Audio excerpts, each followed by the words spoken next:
How relatives, Mdakeapi, Chanwashtea Nape Chiuza Bielo, Tachanku Cheska Machia Bielo, Ma Lakota. My relatives, I give you a warm handshake. My name is Holy Road. I am Lakota. My non-Indian name is Kevin Abrask, and I'm the managing editor for Indians.com, a Native American news website owned and operated by HoChunk Incorporated, the Economic Development Corporation for the Winnebago Tribe of Nebraska.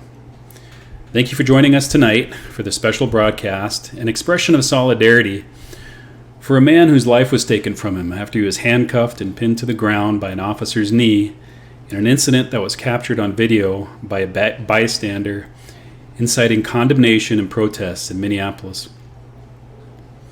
George Floyd was a 46-year-old African-American man who died Monday. His death sparked outrage across the country as protesters filled the street of Minneapolis and other cities. The FBI has launched an investigation, a civil rights investigation, and all 4 officers at the scene that day have been fired.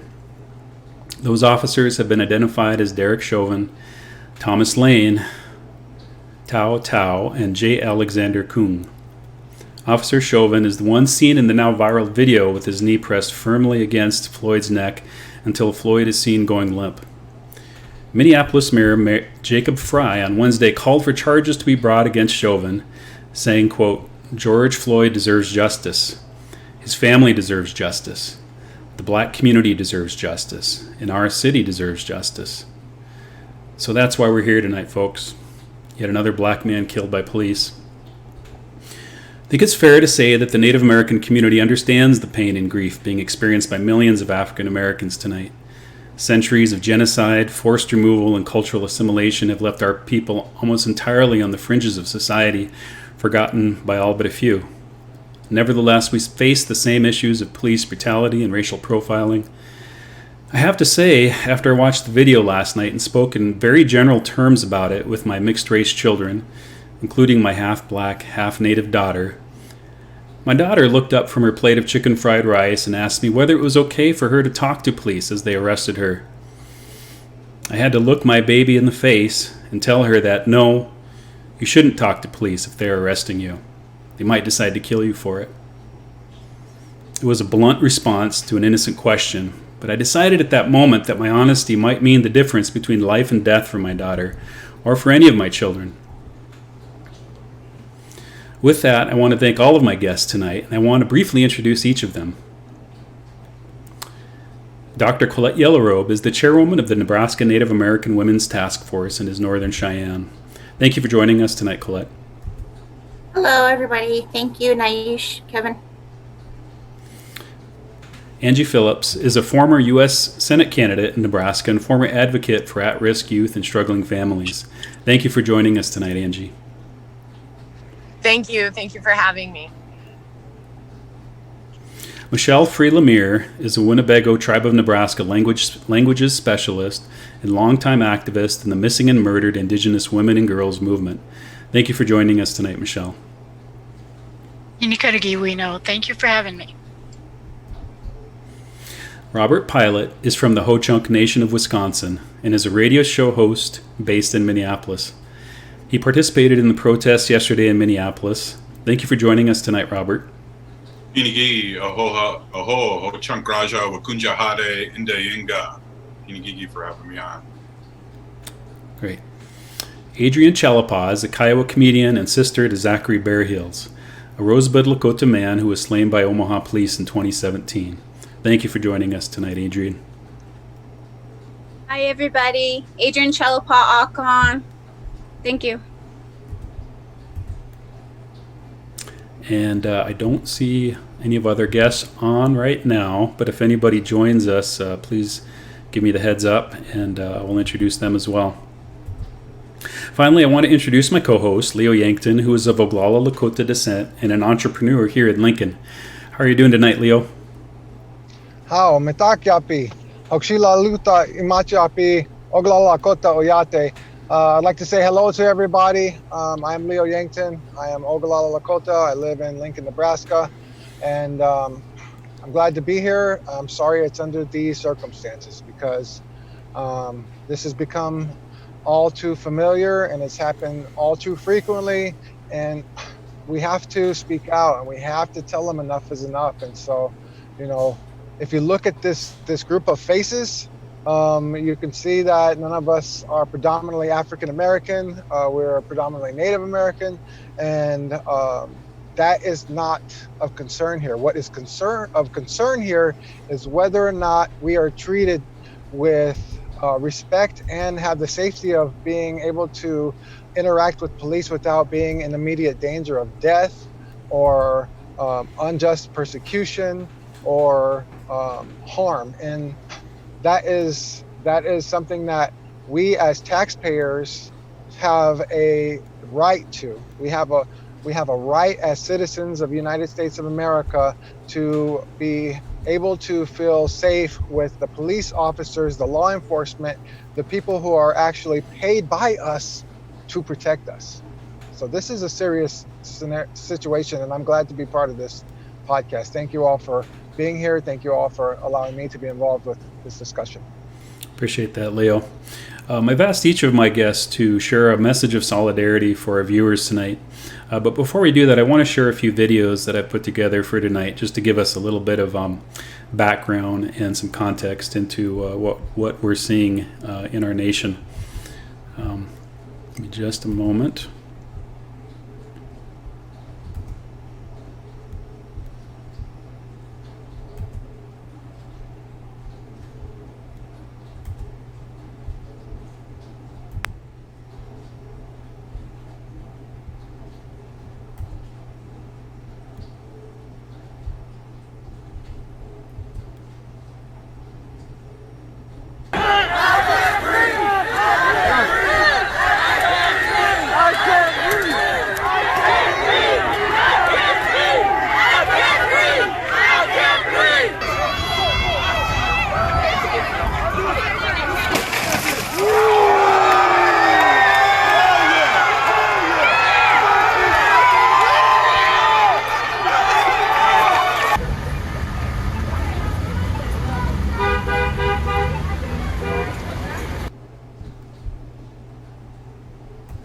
As you can see, there's a lot of anger in Minneapolis tonight, and certainly there was last night as well. I want to share as well a slideshow I put together using some photos that were shared with me by a photographer in Minneapolis. I'll start that up now.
Some very powerful images shared by a photographer with me, Jeff Schald. I want to thank him for sharing those photos.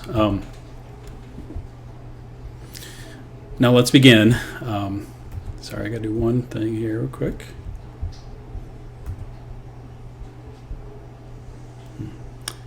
Why that's popping up like that.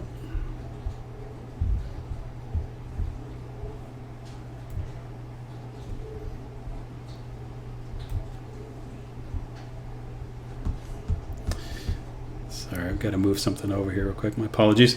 All right, I've asked each of my guests tonight to share a message of solidarity.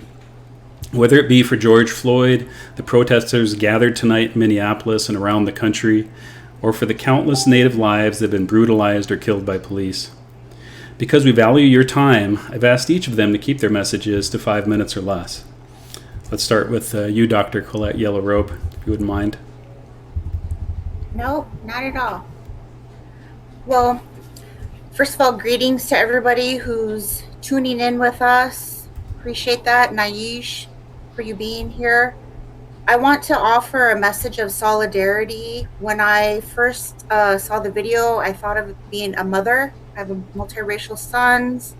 I've raised one adult son. He's 22 now. He's very tall, African American, Native American, and he himself has suffered this kind of profiling behavior, threats, and thank goodness he's still alive. And when I heard George cry for his mother, I don't know if you all heard that or read about that anywhere, I just immediately broke down. Immediately. This just deep in my soul, sadness overcame me and rage at the same time as a mother and as a fierce active advocate. Do my best to be an ally to other groups, of course, and even with our own tribes. And I thought of my little son who, ironically, his dad's death anniversary was yesterday. His dad passed away at 45 as an African-American male in the United States of coronary heart disease. And I attribute that a lot to what he suffered growing up in a community and in institutions that were designed to not be there for him. And I am very blunt with my little son about that, why it's important to be healthy. And when my little son came home from daycare today, they had talked about it. Being that I'm an educator and I'm a fierce advocate, activist for missing and murdered Indigenous women and persons, I immediately thought of how, as Native Americans, African Americans, Blacks, Indians, women, men, trans, two-spirit, we are treated as subhumans. We are not humans. So I turned to Dr. Vine Deloria Jr. and Dr. France Fanon, to what I would consider two of my theoretical mentors over the years. They both say the same thing, that the white man, white society, that white supremacy reinforces institutional powers and rules that get us to run around confused, not being able to pinpoint the problems, and oftentimes turning against each other as well, of course, men, women, relationships. And I borrow from Dr. France Fanon. I've talked about this before. It's a neurosis in our society, and we have to stop.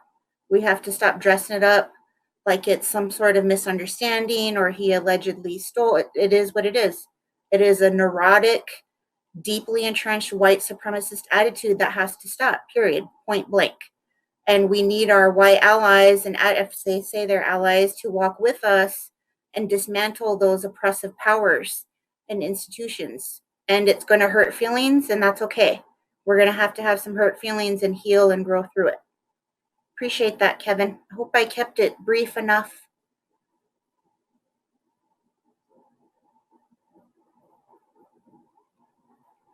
Kevin. Thank you. So whatever he said, that's a good thing. I did a good job, he said. Yeah, I was really launching into something incredible, but I've lost my train of thought. So, thank you, Kevin. Just kidding. Next, I'll call on Robert Pilot, if you would. I'd love to hear from you. And how are things going in Minnesota? Well, again, HoChunk Raja, Wakunja Hade, Indayanga. That's, I just said my name is Distant Thunder, and my colonized name is Robert Pilot. I'm also a high school teacher, too. I have a radio show called Native Roots Radio.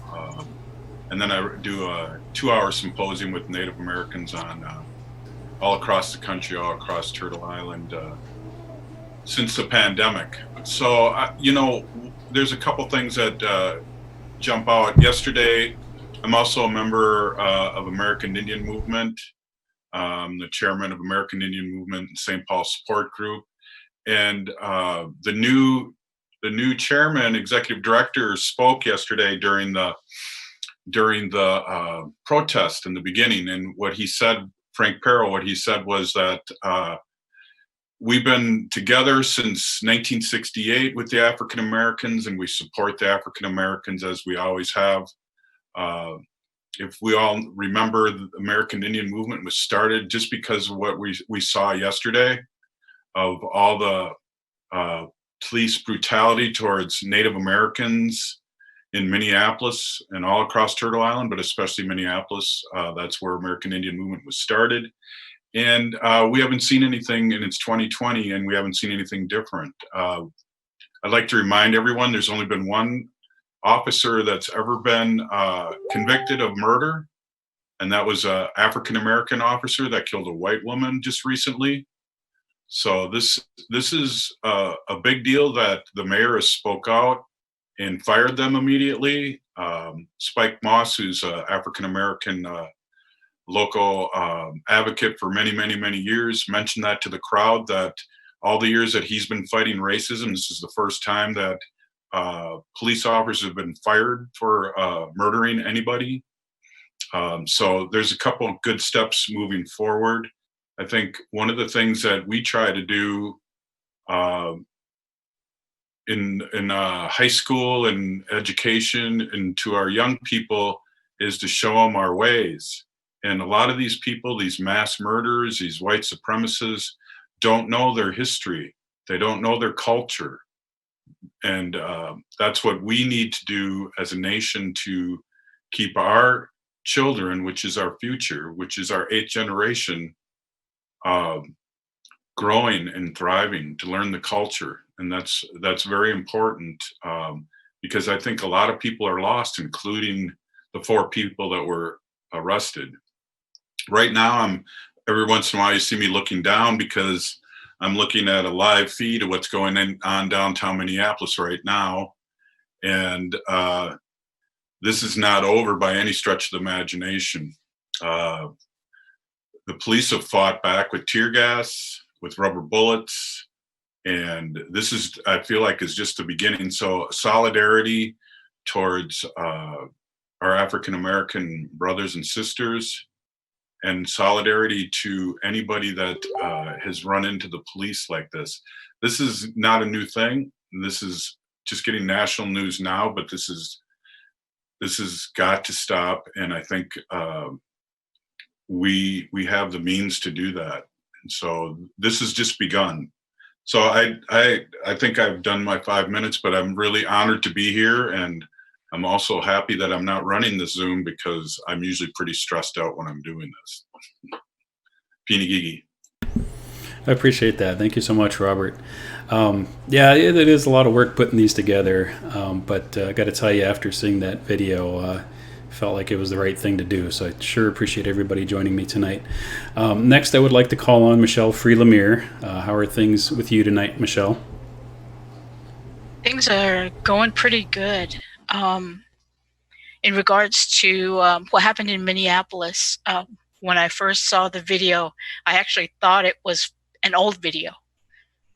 We'd seen things like that happen so many times that I almost scrolled past it until I saw hours, not 2 years ago or a year ago or a few months ago, that the video had been posted hours ago. So I stopped and I looked at it and I watched the video, and my first reaction was, not again.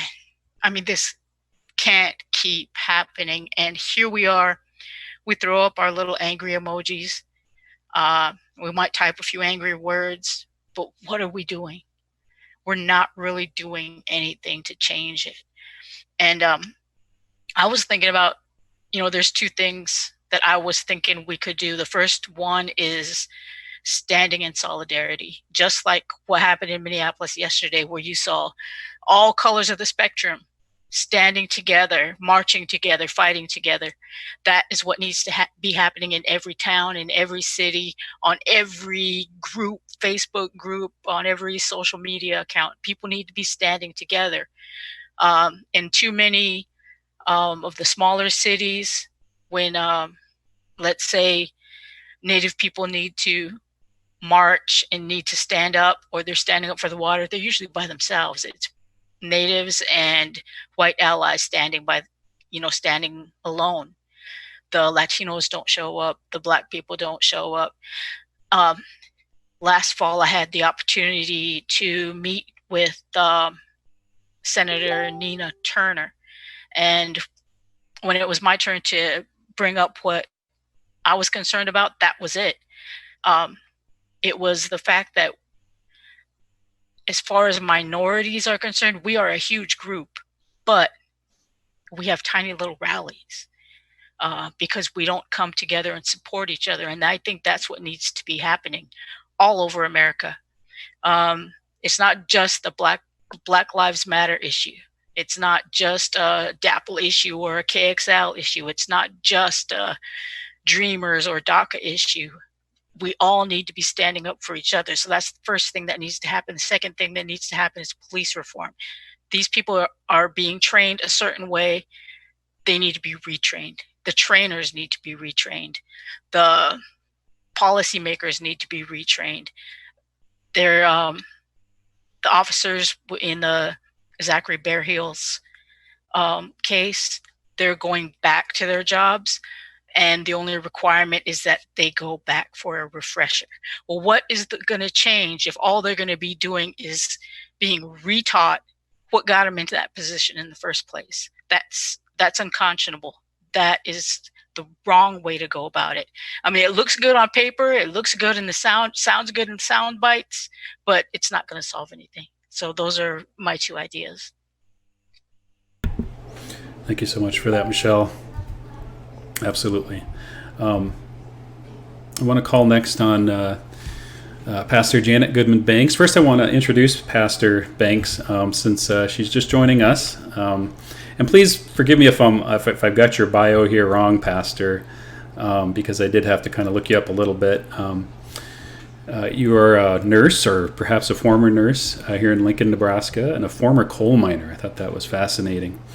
And you've certainly been an advocate for minority rights here in Nebraska. So I want to thank you for that. I want to thank you for joining us tonight. How are you tonight?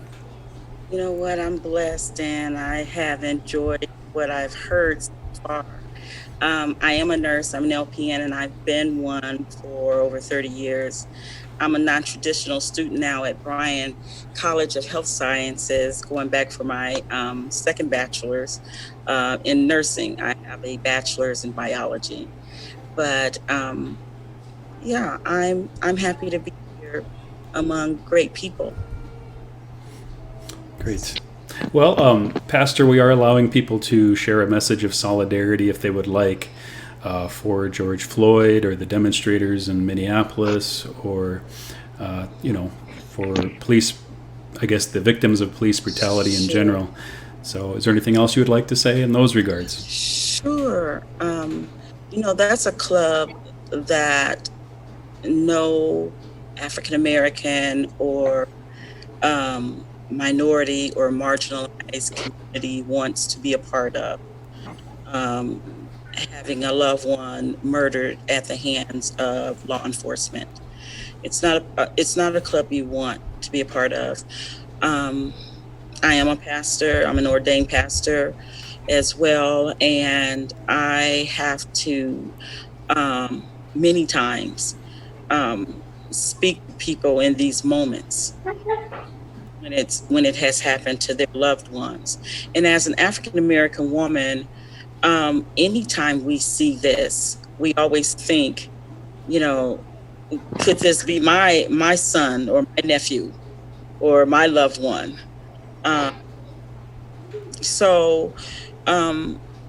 With that being said, just thinking about the protesters last night versus the terrorists in Michigan, because that's what they were. They were not protesting.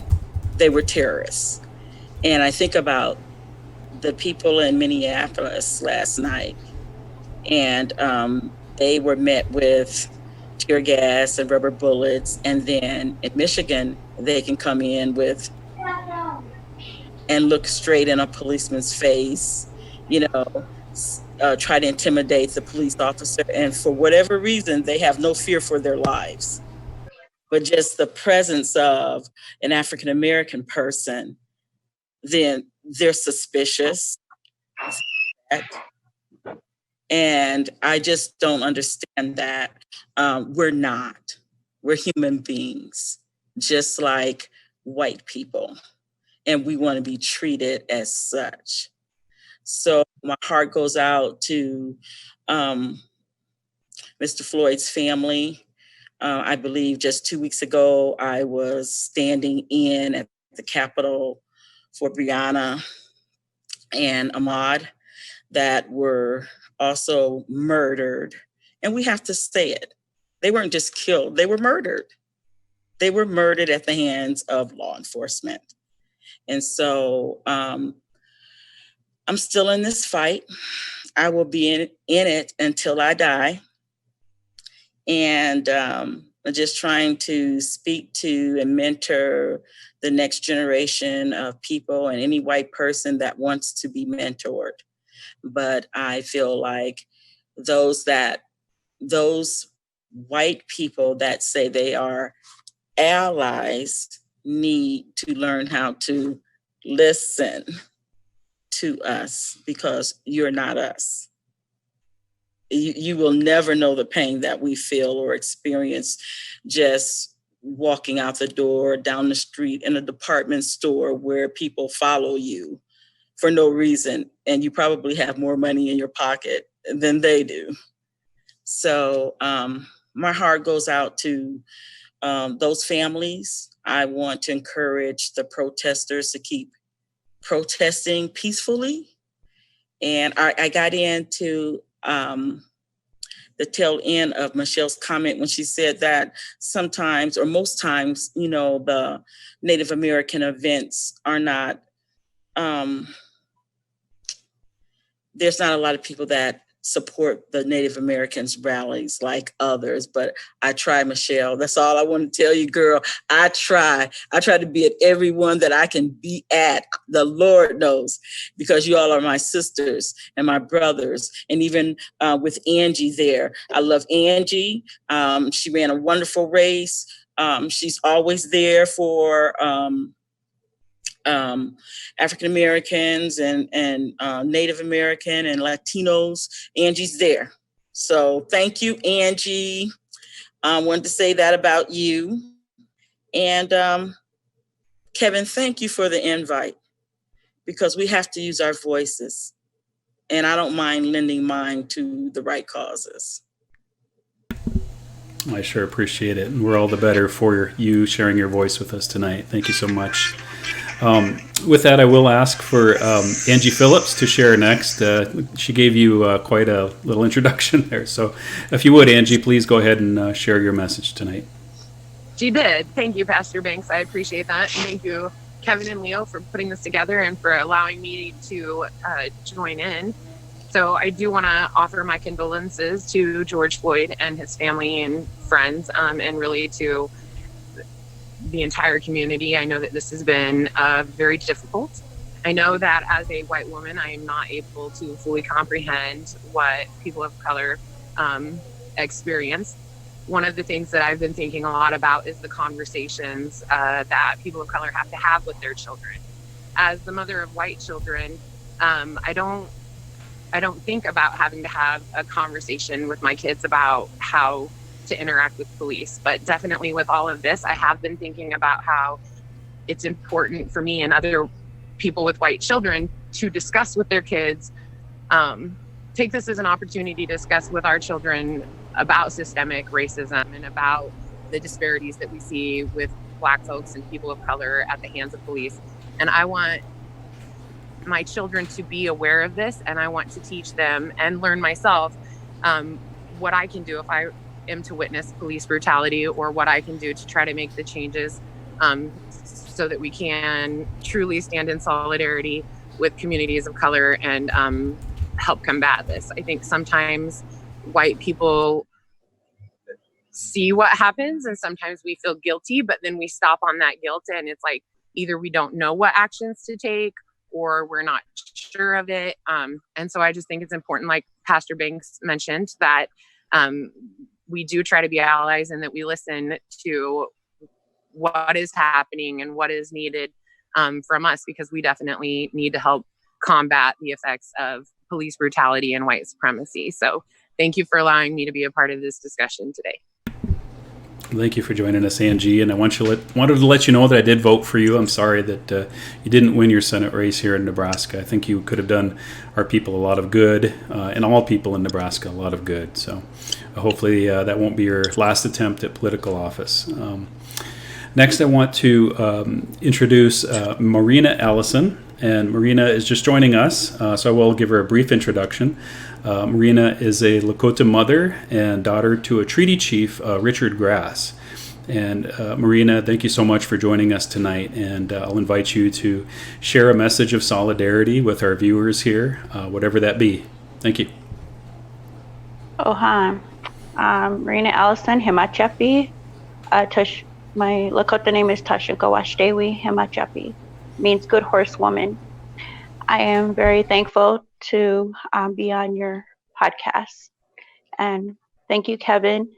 I just was going through a lot of emotions because not only because of my daughter, but because of many of our Lakota people that had endured the brutality from the police, and not only that, but for many generations. And what my father had spoke to me about some of these issues is what I would say would be a war crime.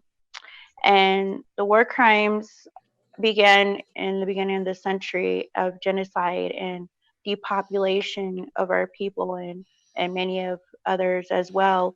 But my daughter, I was brought up because of her issue with the night that she had been confronted by these two state troopers. And what she texted me just a while ago was she said she asked for water. It was a basic human right, but they denied her water. And she wasn't feeling good. And they said only humans get water and you're not a human. And they went and slammed the door on her face. And she also was denied a phone call when her other friend that wasn't African American just was let go right away immediately and was able to make a phone call. And so me sitting here today as a parent thinking of, about all of this and how it impacted me, George Floyd isn't here today because, he was denied every right, what impossible as a human being. And, not only him, but also Trayvon and all of the rest of these people. But not only that, but my cousin, Lucas Ghost Bear, he was also, caught up in a lot of, things as well, and then lost his life through an officer that just shot him. But I'm trying to advocate at this time with my daughter and a lot of all of these incidents that we have gathered. And not only, the rate of African-American people, but also Lakota people. And there's also a lot of Hispanic people. And now it's just a lot of different things going on. And, hearing all of this, it just comes to my mind that, this war crimes and this thing what my dad was talking about of, these treaty rights in our land and them being so like taking guns to us and holding us hostage on our own country and our own land, and the rights that they think they're giving us, but it's not. And the way they did, our African American brother George Floyd, they did not give him his, rights at all. And it very terrifies me a lot. And thank you, Kevin, for, bringing this to my attention as well. Absolutely, Jake. Thank you so much for sharing that and for joining us tonight. Before I introduce Adrianne and invite her to share some words of solidarity, I would like to just kind of introduce the issue that she'll be talking about a little bit, because it's something that I've been involved with as well. One of the first things I thought when I saw the video of George Floyd being slowly murdered by this Minneapolis police officer was I thought of Zachary Bear Heels.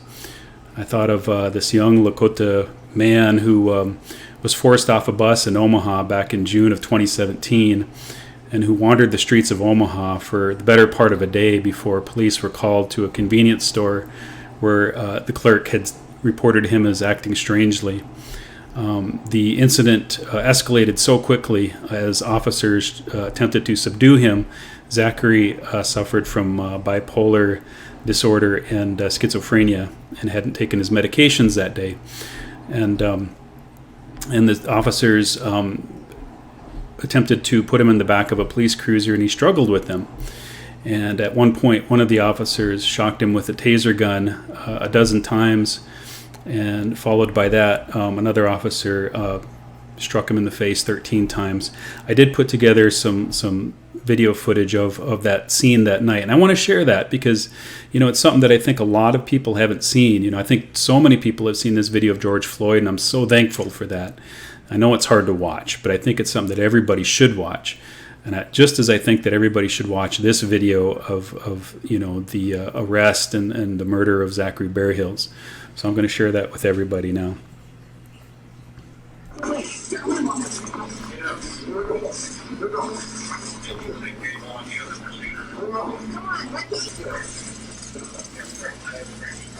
And the taser is deployed 7 times after that time period while he's sitting there on the ground.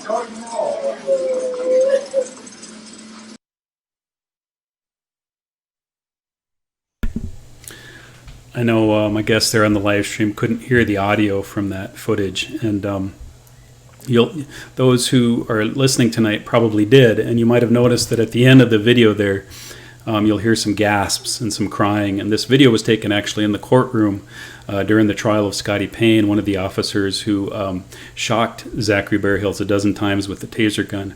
And the gasping and the crying that you hear at the end of the video is actually one of the jurors who heard that and saw that video for the first time that day and was just overcome with emotion and actually had to be let out of the room because of that. It was unbelievable. It was indescribable, I guess, to see that. I wanted to share that, and I apologize, Adrianne, if that brings up emotions with you, but I did feel like it was something that was necessary to share with our viewers tonight. Zachary lost his life that night back in June of 2017, and none of the officers involved in his death have been held accountable. One of them was exonerated by a jury. Another had his charges dropped by an Omaha prosecutor, and the other 2 officers were never charged. 3 of those 4 officers now will get their jobs back in Omaha.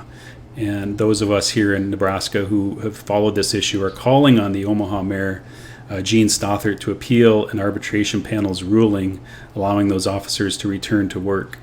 So with that, I want to introduce Adrianne Chalepah. Thank you for joining us tonight. Thank you. Hello, everybody. My heart goes out to you all as you just watched that and as you've watched the video in Minneapolis. And I know it's hard, and I can tell you as a family member, nobody ever wants the world to feel the way we're feeling. I wouldn't wish this on my worst enemy, to watch a video of someone you love die, and there's a helplessness because you know that the people who killed them aren't going to be held accountable.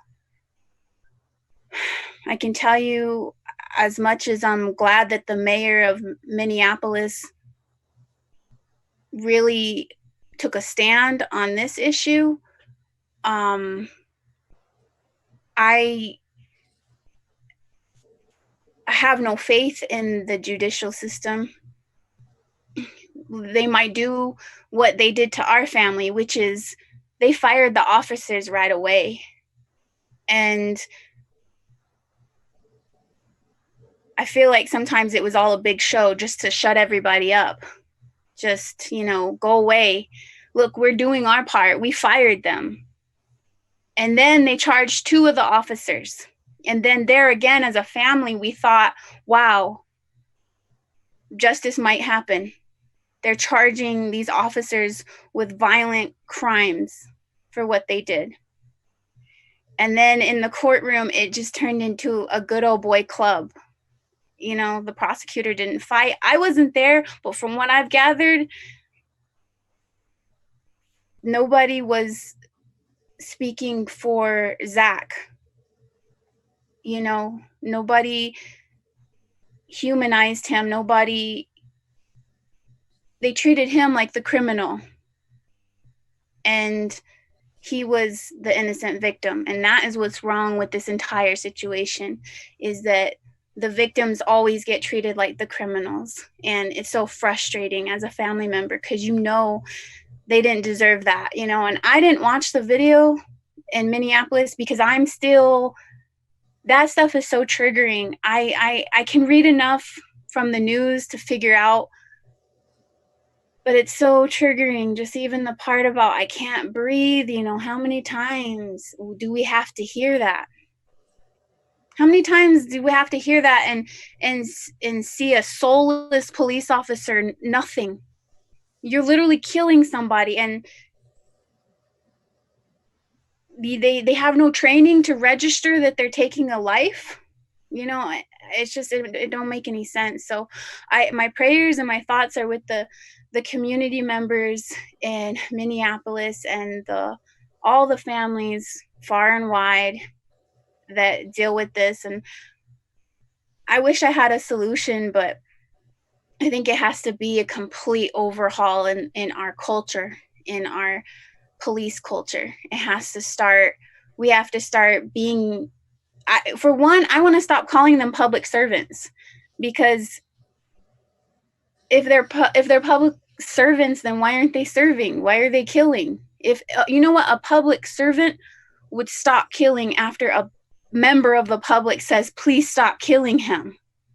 If they were really serving us, all those bystanders would have been served. So I just want to encourage the good cops out there, because I know there are really loving, good officers everywhere.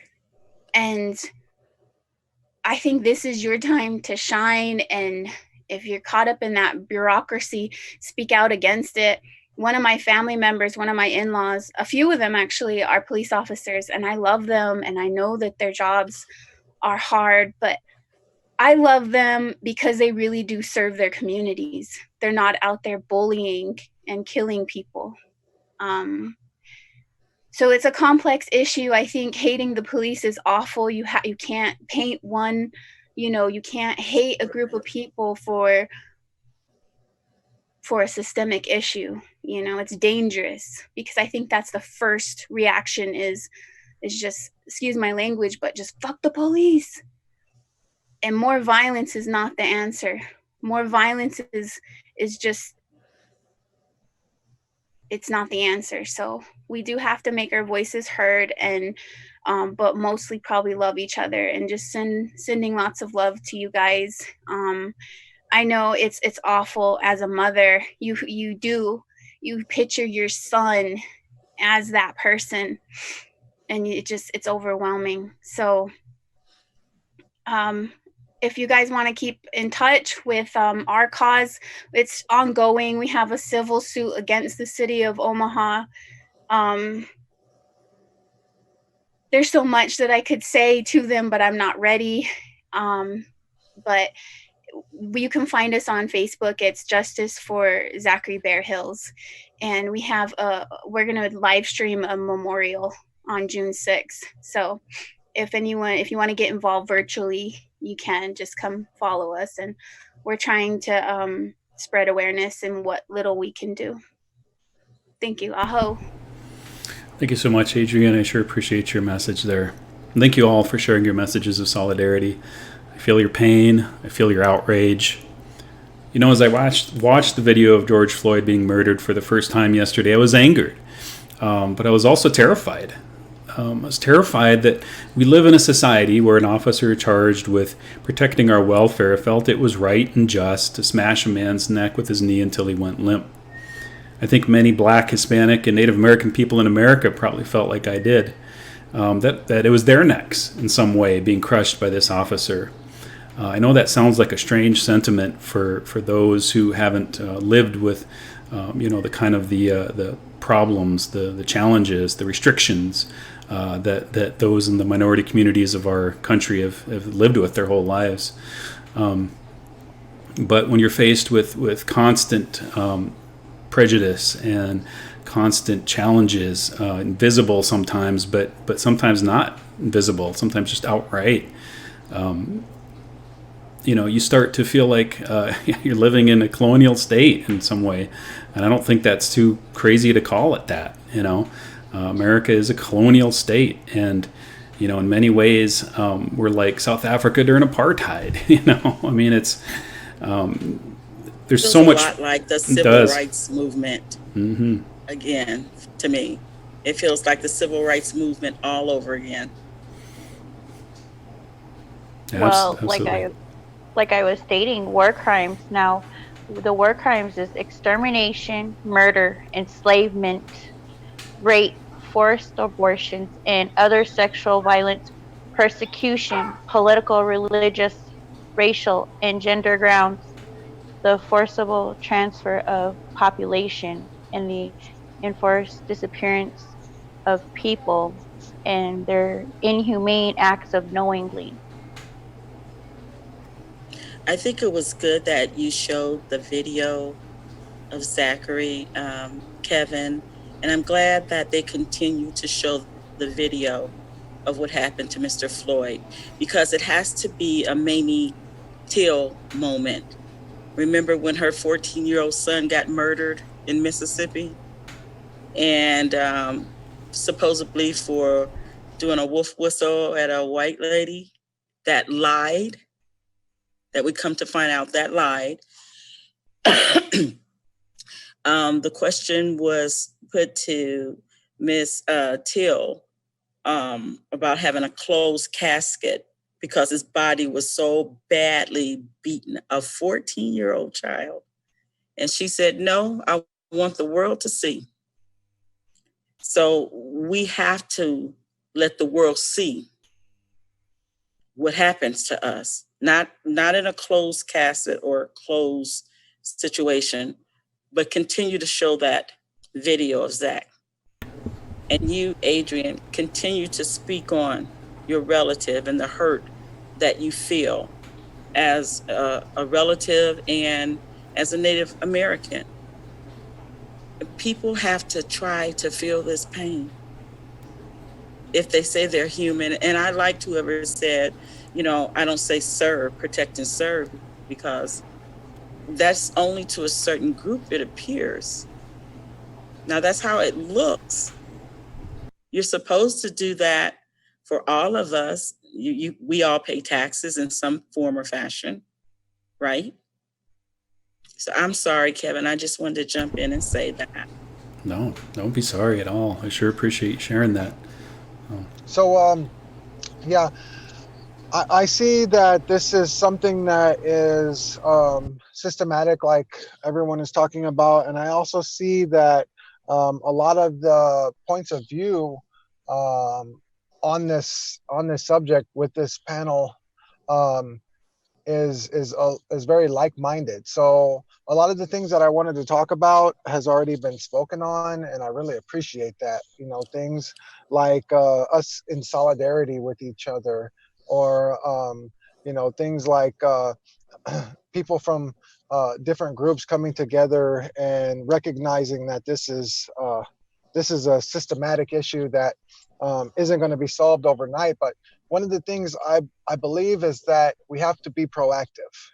And one way that we need to be proactive is, and this had been spoken on again on this subject already, but we need to start to promote law enforcement within our own community. One thing that I notice when I do posts about what's happening, you know, F the pigs is something that I have to delete off of comments on a regular basis. And that isn't the approach we need to take, because when you as an adult are saying F the pigs, you are basically telling your children or anybody else that's around you that can be influenced by you, that being a police officer is something bad. Being a police officer is something that we will shame you about. So anybody that has any kind of aspirations to become a police officer is automatically going to dismiss that. So anybody who's like-minded, who identifies with me and my identity, is already excluding themselves from this position that has so much power over us. You know, what's going on with Angie and with her running for political office. Like, that is important, valuable information, valuable experience that she has that I would like for her to be able to share with my community, because we need more people from my community, more people that I can relate to in these positions of power, so that things like this can stop happening, so we can start having proper training. And I think that's important, that we need to promote that our own people get into these positions to try to help these ones who are sick, because white supremacy isn't real, right? White supremacy is a sickness. It's a propaganda ploy to divide, lateral oppression. That's what it's about. White people are tribal people, just like natives, just like African American, black, however you want to label us. White are the same. We're all tribal. We've all been colonized, and we're all living in the consumerist empire that exploits, abuses, and kills us as a people. So anyone who thinks they're better than the next one is sick. They have caught a sickness that was deliberately conditioned into them. And we're all part of that. And we all have to change our perspective on these positions. Police officers, politicians, car salesmen, whatever you want to be. We need to be able to tell people that, yes, it's okay for you to be this, and I'm going to support you being that, because I need somebody in that position that isn't going to abuse me or exploit me. And I think that's extremely important. I myself was arrested. I was put in handcuffs because a police officer marched my 14-year-old niece out of the house in her underwear, t-shirt, and socks over a domestic call that had nothing to do with any of us that were there, right?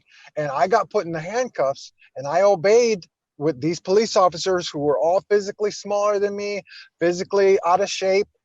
And I obeyed them because I knew that they had these guns on them. And I knew that even though I'm a powerful man, I'm an intelligent man, they could kill me if I showed any aggression towards them, even though they were traumatizing my teenage niece. Later, they ran over my cousin that they were looking for to arrest him. Instead of chasing him, they used the car to run him over. And no one has gotten in trouble for this except for my cousin, who got resisting arrest. Destiny White Magpie, who got her elbow broken. When they were called, police were called because someone was afraid for Destiny because her partner was yelling at her through the door, and they were scared for Destiny's safety, so they called the police. She got her arm broken. She got pled out. She had to plead out to resisting arrest, so she didn't go to jail for getting her arm broken in Lincoln, Nebraska. That is the type of thing. This is the kind of systematic oppression that we're dealing with.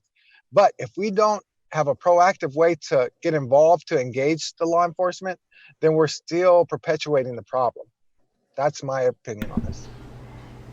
Yeah, I agree totally. I think I'm old enough to have been around before there was cameras on phones, and this is nothing new.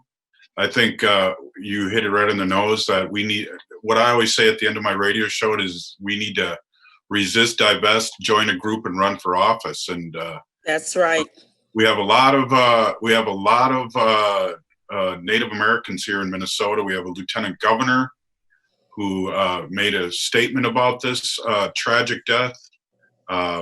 We have House of Representatives. We also have a HoChunk lady that's a House or a representative of Kansas, and so we're inching towards that, I think. And one of the things that we do here in the Native community in Minnesota is we talk about the leaders being the women and following the women. The women are the ones that are changing things right now, and we need, and it's always been that way. And we need to support our women, and we need to we need to do a lot of things, but running for office, and then we all got to remember too, there's a code of silence with these police. So there's a Hennepin County sheriff who's a really good friend of mine who beat an Indian fighter who sent troops out to Standing Rock, and now we as a people got this other sheriff elected in the largest county in Minnesota. And so there's movement, and we just got to keep moving and keep supporting each other and keep speaking our truth. Whether we agree with each other or not, we need to speak our truth. And, amen. And so I see a lot of good things happening. I see a lot of, I see natives talking the last election that had never voted in their whole life that are voting. You know, these things that traditionally may have turned off a lot of Native Americans, because they see what's happened. They see how this person that's running the country, 45, I don't like to call him the president, but 45 is saying it's okay to be racist. He talks in code. He talks to those people. This man that killed George, he was at a Trump rally. He hugged Trump. There's pictures of him there. The head of the union, Minneapolis police, they sold T-shirts for Trump and gave him over $100,000 when he came here for a rally. These are things that, you know, when Trump first got elected, I saw a baseball cap and it said, "Make racists afraid again," because they ain't afraid. And this is the last big money grab for these 1%ers. This is the last time that it's okay to be racist, because things are going to be changing. That's right. And we got to keep promoting the fact that we need to go out and vote, even though it's a colonized thing to do. We need to get this guy out. We need to vote blue all the way down. And that's the thing that we as a community need to support each other on. That was great. I enjoyed everything you said. I am running for a second associate chair for the Democratic Party here in Nebraska. I wasn't even thinking that high. I really wasn't. And I was asked by two white women. I've been an LD leader for 3 different LDs in 3 different places I've lived in Lincoln. And everyone has always chosen me to be the LD leader. And so I thought, well, I need to do something different. I wasn't thinking that high, but like I said, I was asked, why don't you do that? And I said, really? They said, yes, you're ready. You need to do that. So I am. I'm running for that. I'm running as a delegate again. I've been a delegate before. I'm also running to be an elector. You know, Nebraska has 3. And so for each LD, they have an elector. So I'm in CD1. And you know what? I'm just putting myself out there. We can't be afraid anymore. They're not. Are they? So we need more people of color to run for office. And even if they don't ask us, we need to step up to the plate and do it. I think we also need more people of color being police officers. Yes. You got to give it to the res cops. I mean, they live in socioeconomic depressed areas too. They live in work in neighborhoods where there's a lot of violence. And on top of that, a lot of times they're alone. Backup is far, far away. They don't just call on the radio and say, I need backup, and boom, somebody's there like it is in the cities. So they face the same dangers, the same level of danger as the city cops, but most of the time they're doing it alone. Now, if fear is such a factor in a lot of these killings, the res should be just swarming with them, but we're not, because the res cops, the Native American cops, are working in Native American neighborhoods.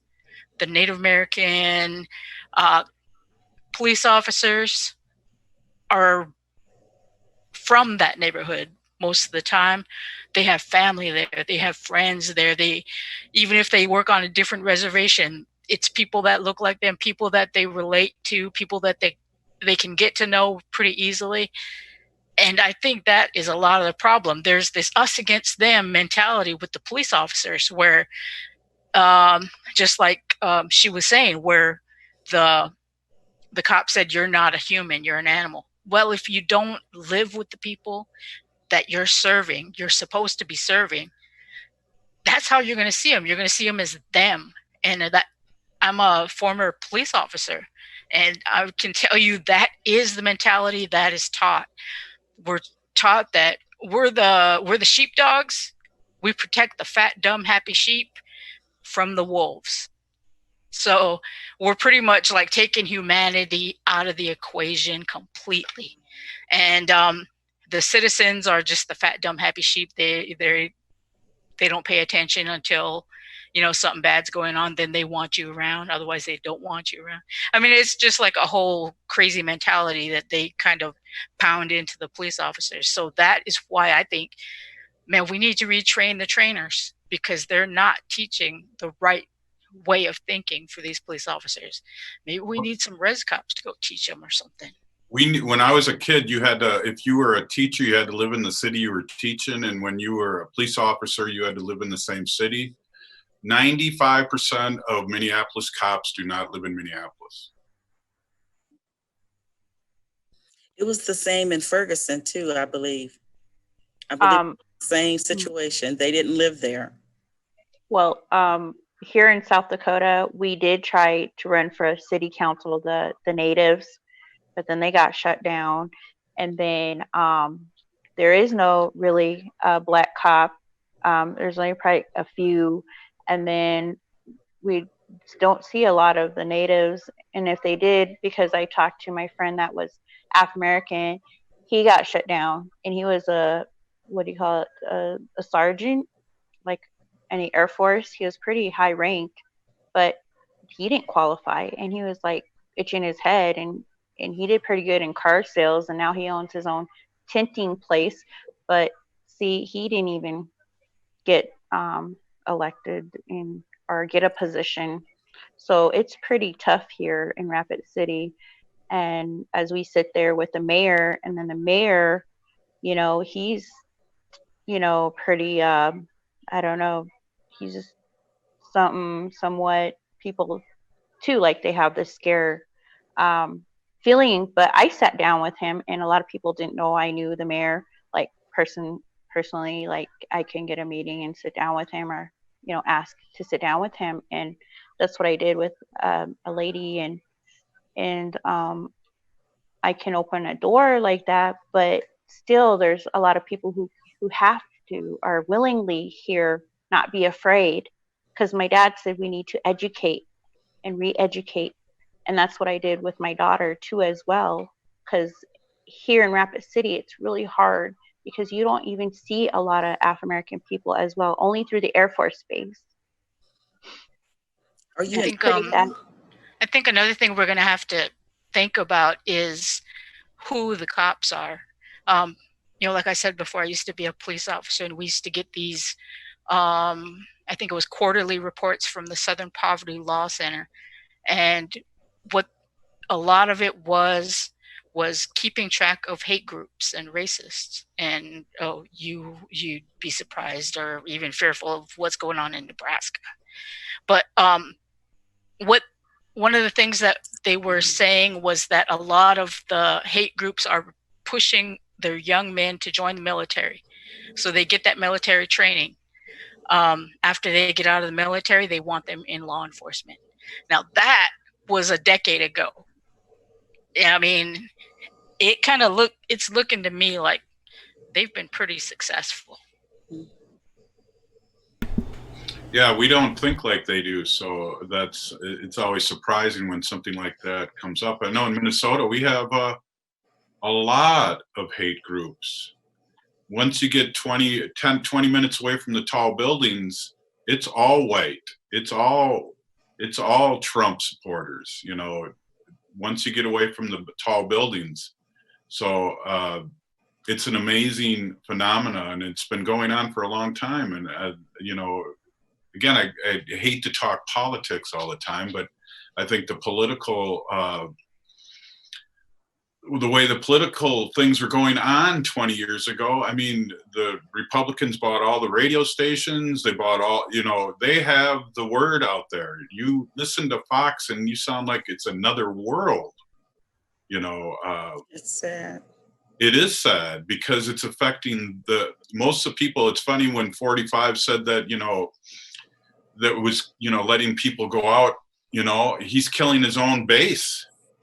I mean, you know, he doesn't even really care. It's just, it's amazing. It's the people that were sick and tired of the way things were and might have been Bernie supporters or just sick and tired of it and not wanting to go Clinton again. They took control of this whole thing, and it's swinging back though, I believe, and we just got to stay diligent and keep talking and having things like this, and not because there was a major murder, and it is a murder, but because we need to all be in the circle together. And you know, that's the way I was taught, is that we're all the same people. But Yes. my question is like, I live in South Dakota though. This is a state where, you know, we have to go through like a lot of issues and brutalities, like Vern, what they did and wrote KKK on his belly, you know, and Uncle Dennis Banks came up and, you know, we formed a march and so forth. But it's really like, you know, and Uncle Russell is here, and then, you know, now my dad, he passed away, and it's just like, you know, who will help us organize? Who will help us lead? And I'm the only one that uncovers things or tries to promote peace or tries to, you know, help people and with sovereignty, and you guys are more in a bigger rural area, which we are in a smaller area, you know, Rapid City isn't that very big, but we need a lot of, you know, people to come over here to kind of, you know, get us organized, because it's really sad, you know, that we don't have this thing Well, that you guys are talking about. AIM's being reorganized. Reach out to Frank Perro. He just Uncle Clyde just made him a head of AIM 2 days ago. So you'll be seeing more of AIM now. So reach out to them. Also, we have a great sister in North Dakota, that Ruth Buffalo. Oh, Ruth. Okay. Ruth Buffalo too. She's a good mentor, and I think somebody to look up We to. lost Uncle Floyd Hand. That was my dad's first cousin. Yeah. Wasn't there a Native American beautiful woman that was trying to run for governor? Yeah, Idaho. Yeah. Jordan. I can't remember her name. Paulette? Something? Yes. Yeah. Paulette Jordan, maybe? Yes. Yeah. I think she's running for a different office now. Senator. She's running for Senate. Yes. You have to keep at it. And Marina, you're so young. Is there not a Democratic Party there? Young Democrats? Or I don't believe so, because I was 19 and my mom would always visit her friend at the Dashiell office, and they were Republican, and he made me a Republican, and I was like, how did this happen? And then they're asking me if I should run for office, and I'm like, I don't know. I'm not, you know, there yet, but you know. Yeah, you should. a lot of people, but you gotta run one time and lose and then come back gangbusters. Go for it. You gotta get one out of the way. Ask anyone that's won. They didn't win their first election, so don't be afraid to go out there. Yeah. So it's the way I look at it is there's all these different avenues to bringing about change and changing the narrative, and everybody plays their role, and you find your strength and stuff. And at one point I thought I would want to be a politician, but I quickly as a teenager let that go, and I ended up becoming a writer and a performer instead. And this is the furthest away from what I do, or what I did pre-COVID, but at the same time, like, I started using more of my voice, and it's I see everybody kind of, the wheels are turning, and I do feel really hopeful. Even comedians are starting to talk more about really serious things. One of my friends is a comedian here in Albuquerque, and he's a very large African American, and he served this country in the military, and he posted on his page, why do I feel afraid to live in the country that I served for, the country that I fought and served for? And that just hit me hard, because a lot of natives and people of color sign up to serve this country and come back and can't live in peace or live without fear. Like, it's almost like they have more of a chance of being killed here by their own people than overseas by the enemy. So that really kind of made me think it's a really big systemic problem. But it is. Thank you guys for all having this conversation. You inspire me a lot. I think when you're the only one in your area, and it's a rural area, like, I can feel how you feel living in Rapid City, because I'm from Oklahoma. I don't live there anymore, but it's a heavily Republican state, and a lot of my native people will fall into those same talking sound bites, those same talking points of whatever they're listening to. And it's sad to see everybody just so colonized without questioning anything, and that's a lot of my own community. So, but Oklahoma has a congresswoman there's a woman in Congress from Oklahoma, a white woman. So, don't give up. I mean, I want you to be inspired by what you're doing, but we made history by having the two Native American women that are in the U.S. Congress right now. So we know it can be done, right, Michelle? We know it can be done. HoChunk, so maybe HoChunk Nation. She's Sharice Davis is HoChunk. Mm-hmm. And then Deb Highland, is it? Mm-hmm. Holland. Yep. She's Holland. a Laguna Pueblo. When my dad was treaty chief, and we traveled, and I hoop danced while he was talking in Chicago, and he was part of League of the New Americas. And when we went through there, we shot through Massachusetts, the Mashantucket people. So I was Miss Black Hills 95 and 96. We went to all the other tribes, and then my dad would speak about this, his treaties and stuff. And coming along the people, I was asking him, when we went further east, how come they were Afro-American and Native American? And then my dad was going through like how it was like the slaves, they would take off into the Native encampments. They would find, them coming in, and then they married into the Native people, and then that's how they became, Native American, Afro-American. And so my dad was telling me how like the Mashantucket people and Narragansett.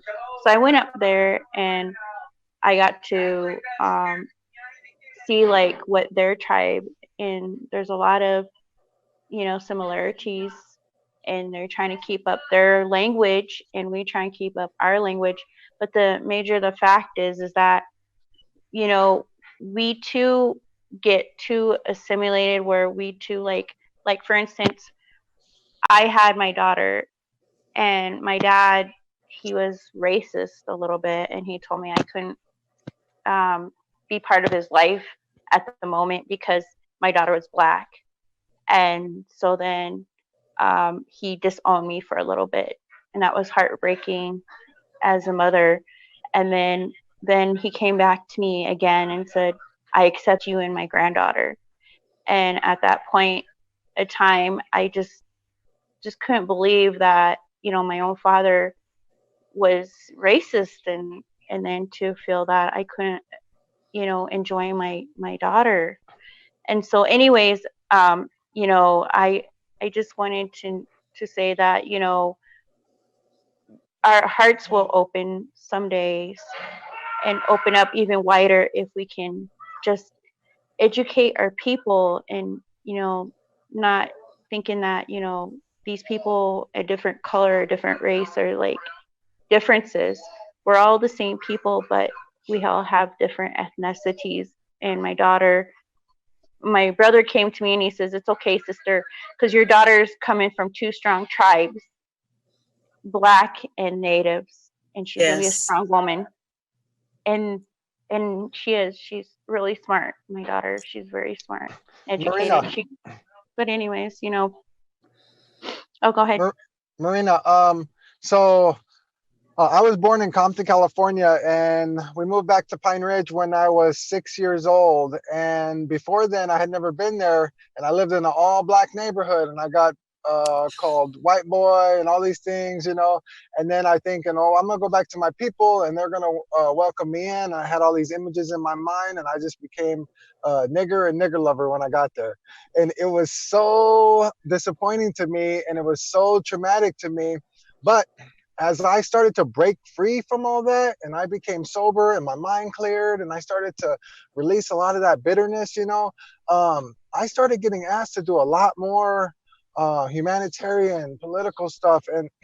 And people would say, well, Leo, how is it that you're doing this stuff, you know? And I would say, I don't have the formal education that some have, or I don't have the experience of military or these career positions, but I have a moral authority, you know. Right. And I have a moral obligation. And when you say who's going to do it, and then afterwards you followed it up with I. That's right. You followed it up with I. Yes. I kind of realized when I went to my dad's casket to lay him down, and I was thinking, gosh, we have Uncle Russ, we had, you know, and these cancer, you know, all our leaders, you know, Uncle Russ had throat cancer, my dad had prostate cancer, and they all led. And I said, who's going to lead us, Dad? You know, I need you to help me spiritually. And so after we laid him down, and that was that, I just couldn't imagine just, you know, following in his footsteps. But then I said his legacy shall live on, because then I left his website up when we talked about it, and I said, should we leave your website up for the people to educate themselves in this treaties, and to educate even my children, because they're also mixed. But then I told them, you guys are bloodlines of these chiefs, and you, even though if you're Afro-American or whatnot, you're still Lakota. And that's what my mom and my dad installed in me, because my dad's mother is bloodline of Red Cloud, and she married a Spaniard, and that was Red Cloud's sister. Her name is Bluebird. So then I'm half Lakota and half Spaniard, and then so forth. So I knew my tree from my grandmother, and then I knew my mom's side from Standing Rock and Gull, and she's from Cheyenne River, and she's Minnie Koju. So I'm teaching my children that just because they're the skin color of, you know, whatever, they are Lakota, and everybody needs to understand blood quantum doesn't matter, and it shouldn't matter. These treaties don't need to go by your blood quantum. These treaties in this land is our land. It belongs to us, and we still have this Lakota in us, and we still are going to stand strong on this land, and we still are going to, go through all this, and we need to educate our young ones.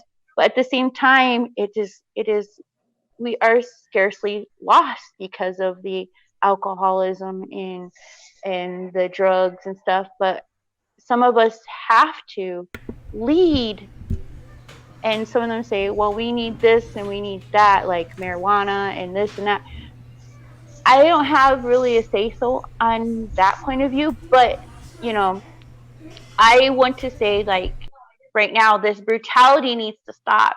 And through that is connections, through connecting, through all of these things. So they think, oh, we're all alcoholics, or we're all this, so we're going to treat them and give them police brutalities. But, we as people do not need to be forced on, But anyways, go ahead.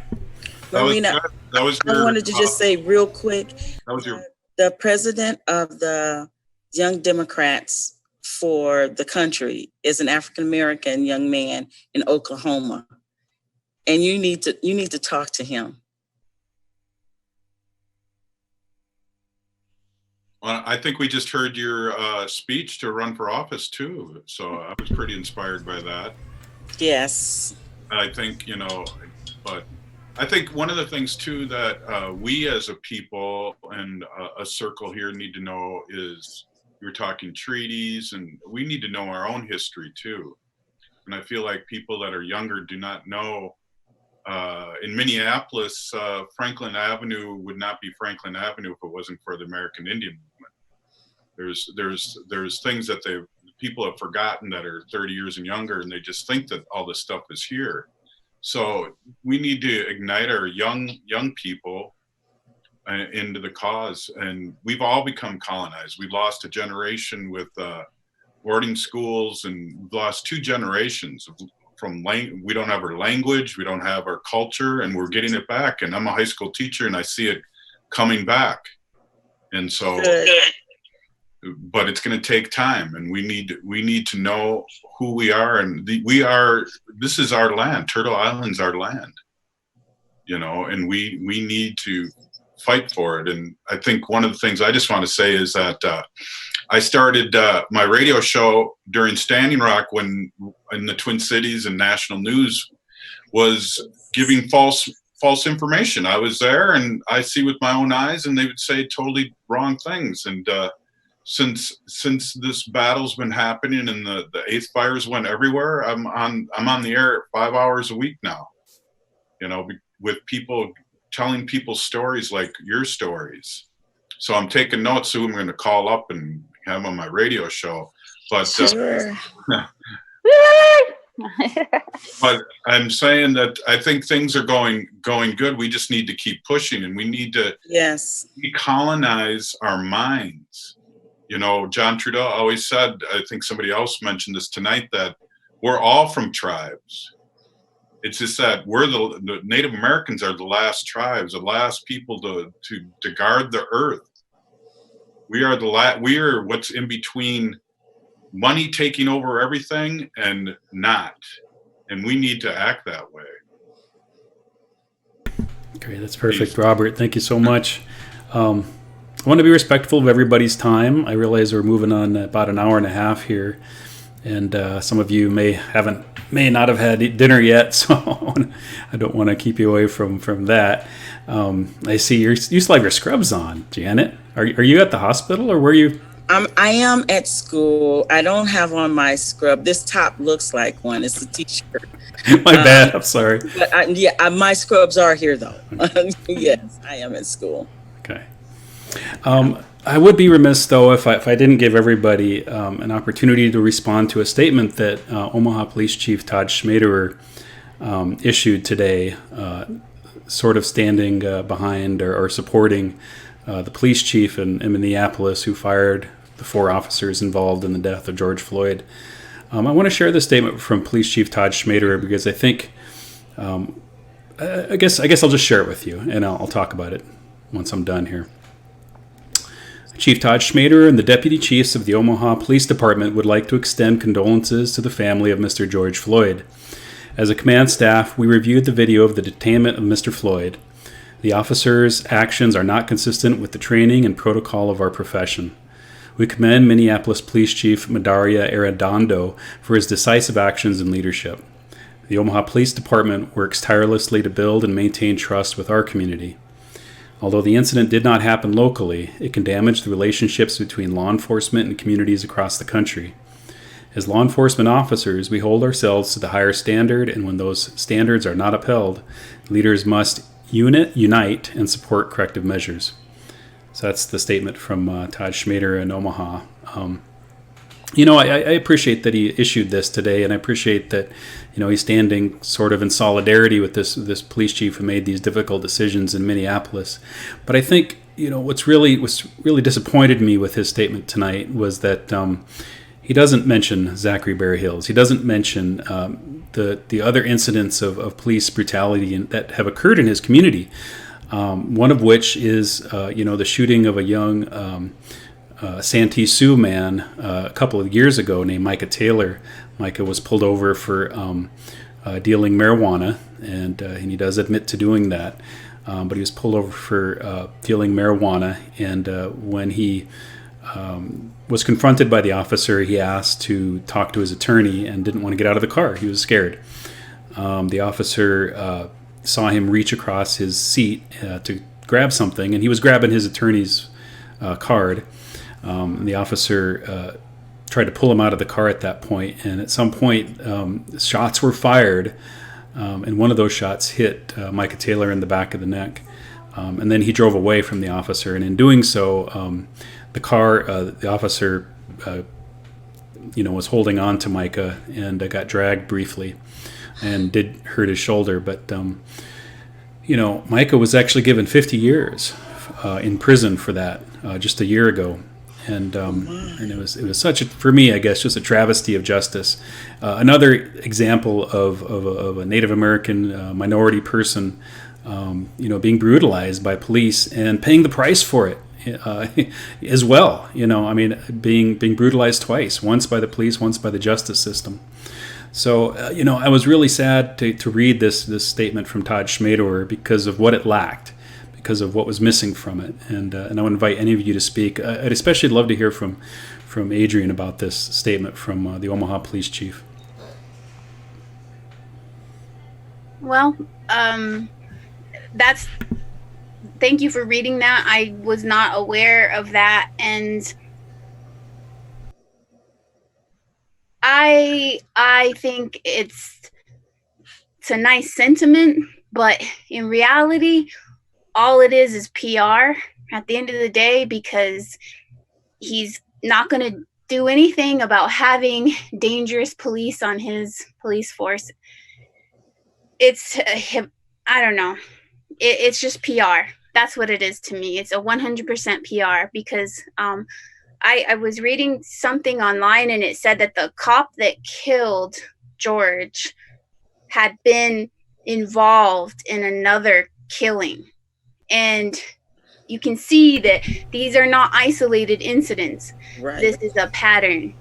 And so all I see is those officers on the Omaha City Police being afforded the opportunity to do it again. And if I lived in Omaha, I would be terrified. And I really hope that the Omaha citizens actually pay attention. And I want to add one thing. A couple weeks ago, I had a post on Twitter that went viral. I was surprised too because Twitter is a whole different world, and so it just took off. And I had a lot of people reach out to me in my private messages and say, "I'm from Omaha, and I didn't even know this happened. I didn't even know." And all that lets me know is that this story reached a certain audience, and everyday Omaha citizens were missing it. And they were mad. they reached out to me saying, how did I not know this happened in my home? And I was like, I don't know. I can only throw the question back at you. How did you not know? And all I can see is they got good PR. Congrats to Omaha and the police chief, because he knew exactly what he was doing. He was like, I'm going to pretend like I'm for the people when the heat is hot. And then when it cools down, they sneak in there and they support these killer cops, give them their jobs back. So that's kind of my statement. I'm disappointed in him. I would have rather liked it if he just kept his mouth shut, because that's like clean your own backyard before you clean someone else's. Like they did to Daniel Tiger, and like they did to my cousin Ghost Bear. Officer Black called up for backup, and then he shot my cousin, and they wanted him to, you know, fire him, or they didn't do they did the exact same thing to him too. So, you know, they're all for each other. They're not gonna like let one person go or whatever because he went and actually under the badge murdered somebody. They're just gonna keep them on, you know, or suspend them. But then yet, how about the people that we lost? How about like the people that lost their lives? And especially like Daniel, they made him bleed. They shot him and they interviewed him and investigated him or whatever. And some people said that they just allowed him to bleed. And then when they took him to Rapid City Regional, they pronounced him dead. He was alive. He was alive because he was bullied by these damn cops in Rapid City. And that's what they do to these poor Native people, these innocent people. And then they just bully them and then make it look like, you know, he wanted to fire back, and then he got this gun, and then he shot, you know, those two officers dead. And then now they're, you know, making us look like, you know, like we're the ones that are racist, that are natives are racist, or, you know, well, or Wakaija, you know, they get picked on by them, and like he got picked on, and then he fired back, he fought back and lost his life. And bless your heart. Marina, I still feel like you have a voice that needs to be heard politically. I know maybe you don't think so at the moment, but I'll try to give Kevin the name of the Young Democrats of America's chair for the whole United States. He's an African-American guy, young man that lives in Oklahoma, and maybe he can reach out to you, but you have a voice, young lady, and you're exercising it here. And we just want you to exercise it outside of your circle. It's you have a story and you can share, your heart's in it. We just got to get you outside of the circle so that you can position yourself to help people, your people, not continue to be targets like my people as well. I'd like to sit back. Well, part of me would, but the majority of me won't. You know, I wish I could, but I can't. I keep seeing what's happening to my people, and I can't be quiet. I just can't. You know, I think there was a firefighter in Omaha, maybe Angie knows, that slapped a Black woman, and with the union's help, I think he lost his job, but then he got it back or something like that. Angie, maybe? Yes. The fire union president, who is also a firefighter, was at a bar and hit a Black woman in the back and yelled "white power." He was charged, and he was initially fired, but then through arbitration and the union, he got his job back. Yeah, and the Omaha mayor, actually appealed that. Oh, no problem. I was just going to say the Omaha mayor did appeal that, and her appeal was overturned, and he was allowed to have his job back. His name was Steve LeClaire. He was the Omaha Fire Union chief. Yeah, still is. Yeah, and I think that that's one of the things that I look at because, oftentimes they are fired, but then either charges aren't pressed or the unions get them their jobs back. And that is not the intent of the unions. The unions are not supposed to protect, union members that commit hate crimes or murder. So I think that we definitely need to look at where that power lies too, because I feel like it should be in the hands of the people. And I think that all of this should be oversight of the communities that, that these police officers serve. And right now it feels like there's too many loopholes, like either they don't get fired or they get fired, but then they get their job back, or they get fired, but they don't have charges pressed, or they get charges pressed, but they don't, so there's all these different ways that they get out of being held accountable. And I think that I've heard a couple people say a few things about not wanting to politicize this, but if we want to see real change, we have to change the laws, we have to change the system, and we have to change our elected officials.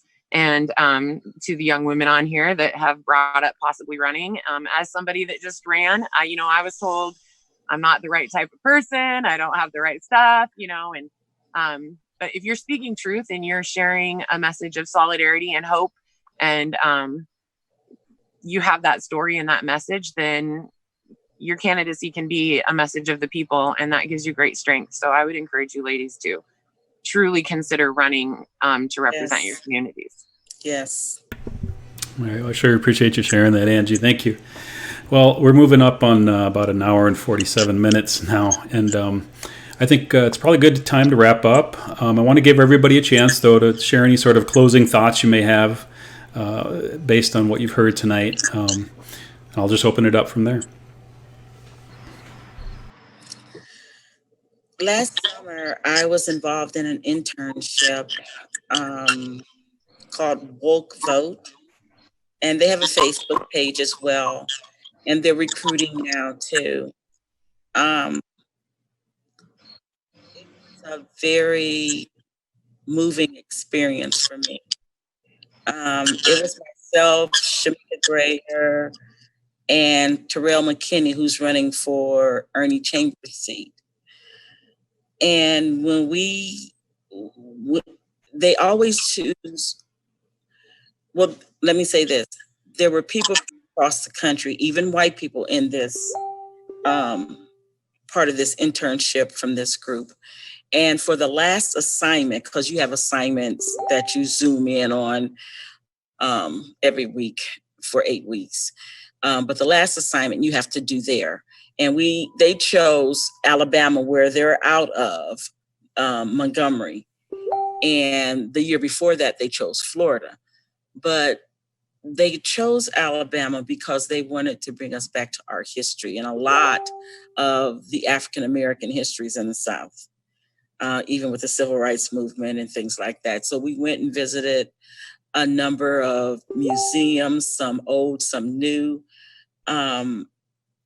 And it was just so moving to see the museums where a lot of just the ground they put the ground that a lot of the lynchings took place at in jars and stakes. And looking at those, I even saw where my parents were born and raised in Arkansas. There were a number of lynchings and people with their names on it. Seeing that, and then going to the brand new Black museum down there that has the statements of people who were murdered or lynched hanging from the ceiling. It was just so profound. And then being on that Edmund Pettus Bridge where Bloody Monday took place. It was just so moving. So I think we have to continue to dig out and find out about our history and apply it, wherever we can, so that not only do we educate ourselves, but we're educating others about our history, because we do have history, even though it's not taught in the schools like it should be. we have to be the ones that teach it to ourselves, our children, and to others. So I just wanted to share that experience. I kind of thinking along the same lines as far as education. The tribes in Montana have passed their statewide Indian Education for All, which is amazing, and they put so much work into it. And as a result, every single school, whether there's a Native child in there or not, every single school must teach Native American history, and it has to be accurate Native American history. So that's something that I'm wishing for Nebraska, and not just Native American history. We need to know the Black experience. We need to know the Chinese experience, the Mexican American experience. We need to know the truth. We need to know the true history. And we also, I think, understanding each other, learning about each other, where people come from, where their base is, I think that's going to help us build that solidarity, that stronger solidarity, so that we do show up for each other. I think Pastor Banks might recall, I know you recall, when you organized the Black Lives Matter march in Lincoln, and Frank was there, and Tyler and I were there, and Frank, he shouted his famous words, "I ain't Black, but I got your back." Yes, and, yes. Yep, and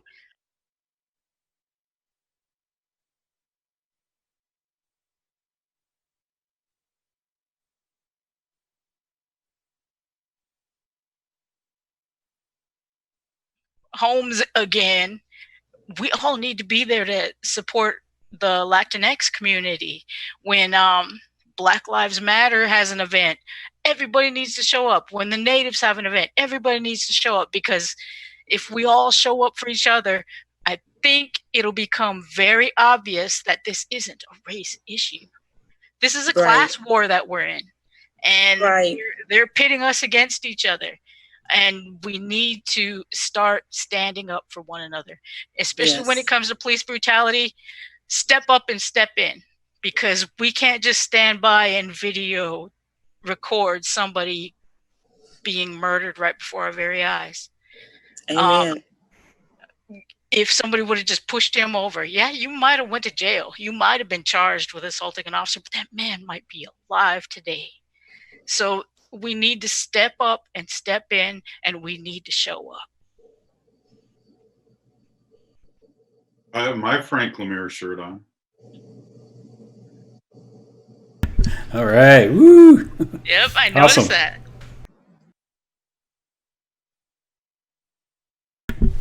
Well, I want to thank all of you for joining me tonight. You've shared some incredibly powerful messages, and gave us some really good ideas on how we can progress this feeling that we have inside of us this week. I when I first started writing about this, I posted something on Facebook, and I was kind of shaking, when I was writing it. I mean, the anger, the fury, really, even inside of me as I was typing was hard to control. And I wrote on my post that I wanted to write in all exclamation points and all caps, but I just knew if I did that I would be discounted by those in the mainstream culture, just be labeled another activist or another protester or whatever. We're always sort of forced to be kind of subservient in a way, in this society.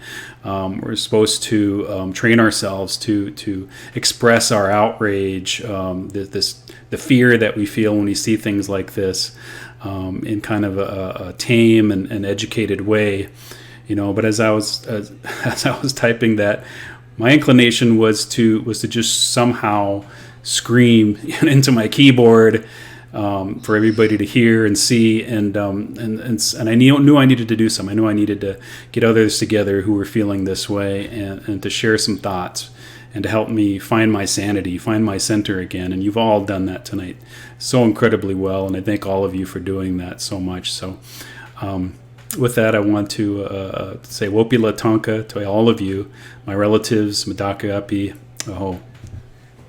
Good night. Oh, Good Tonka. night. Good night, everybody. Good night. Hi, Jooni.